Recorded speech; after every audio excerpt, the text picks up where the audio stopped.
Good morning, Malta and Gozo, and welcome to another edition of Lovin Daily. I'm your host, Jonathan Cilia, joined by my co-host, Sam Vassallo, and here are your headlines for today. Bars in KAΖINI to remain closed from 1st February. Net boss confirms that the TV station went bankrupt in 2013. Planning Authority approves the first phase of a mega development in XLENDI without hearing residents. 2 priests arrested for the alleged rape of an altar boy in Gozo.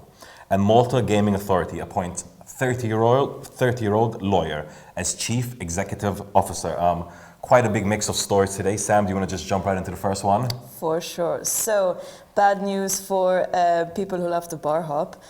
Bars and KAΖINI will remain closed from 1st February. Indeed, so Prime Minister Robert Abela has announced that bars, the legal notice that closed bars will be extended to all of February to curb rising COVID-19 cases.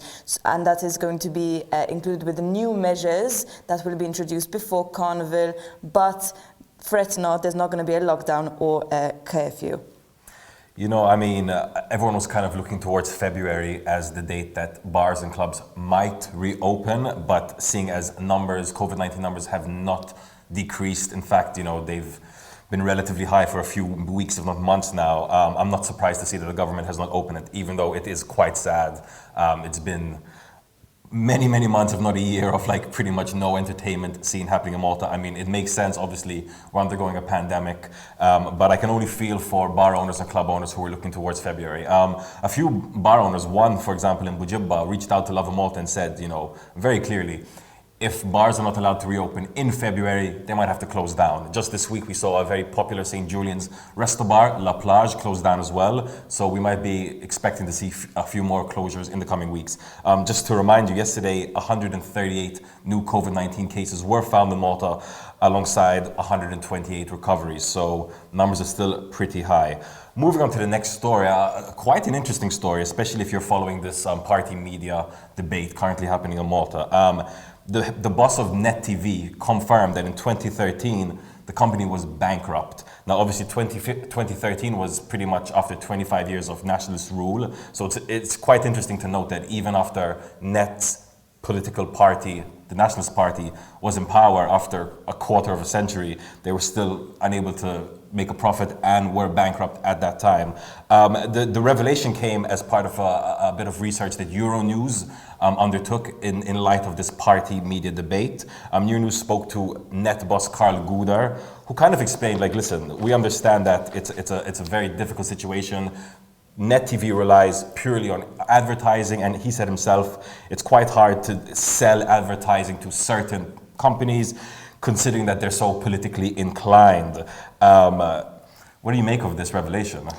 I mean, just to jog your memories, Net hasn't published their accounts since 2003, and One hasn't published them since 2010. Net currently, in 2003, they had a debt of around 8.4 million, and it just kind of shows you, you know, the special sort of treatment that these political propaganda stations get, which is something that, you know, needs to change if we want to be more democratic and not have a distorted media landscape.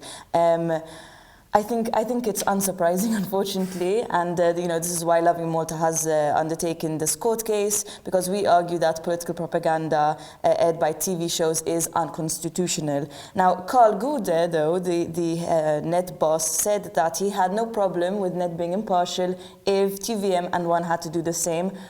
You know, I would love to see a situation where that is possible, but you know, we'll see as this court case develops.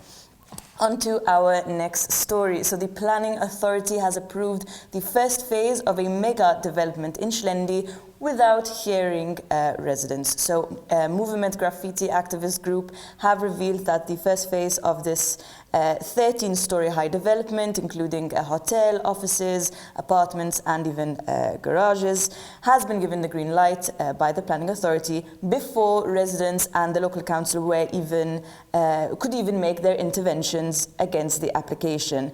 It is being led by developer Joseph Portelli, and unfortunately, it seems that that Gozo is taking the plunge with construction similar to what's happening right now in Malta. You know, I feel like, you know, every time you go up to Gozo with your parents, they point out a building and they say, I remember when that was a field or something. And now that's going to be us. That's going to be us soon enough, in a few years. So yeah, no, Gozo's clearly changing.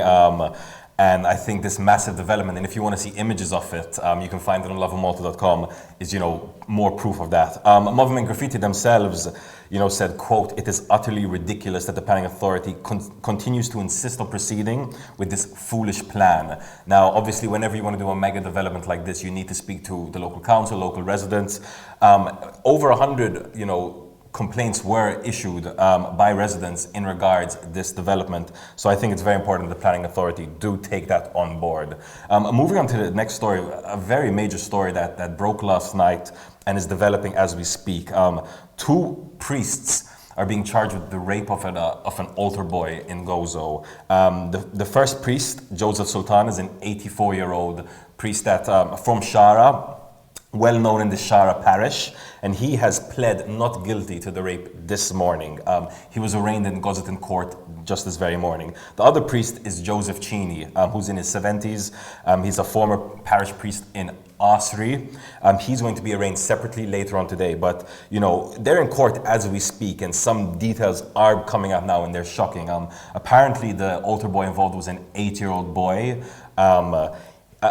In court this morning, he actually ended up crying as more details were being revealed around the case. So I can't even imagine what's going through his mind right now, having entered the church as an altar boy, obviously as part of his faith, having to go through such a traumatic experience and now having to relive it in court.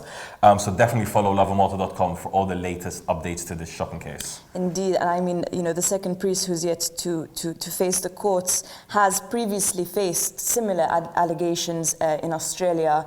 He was accused of child abuse, but never returned to Australia to actually face these allegations. And now, you know, even the Courier actually said that these were unfounded allegations, and now a very similar report has come to the surface.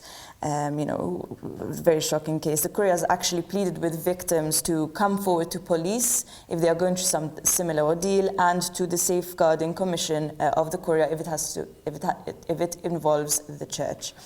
On to our last story. The Malta Gaming Authority has appointed a 30-year-old lawyer as its chief executive officer. So the 30-year-old former lawyer Carl Brinkat is officially the CEO of the Malta Gaming Authority. He was previously the chief legal and enforcement officer at the MGA.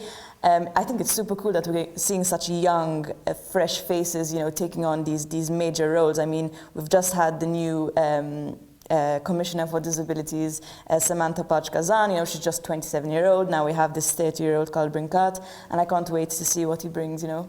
So obviously his appointment comes after the former CEO resigned last November.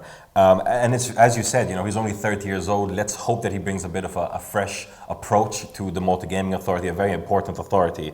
You know, reacting to his appointment, he said, quote, "It is an honor to be selected to lead the organization at such a critical juncture for the MGA and the industry alike." So we'll definitely be looking at Carl's new approach to the MGA, and hopefully, you know, he takes it into a much stronger and very, very authoritative route in the future.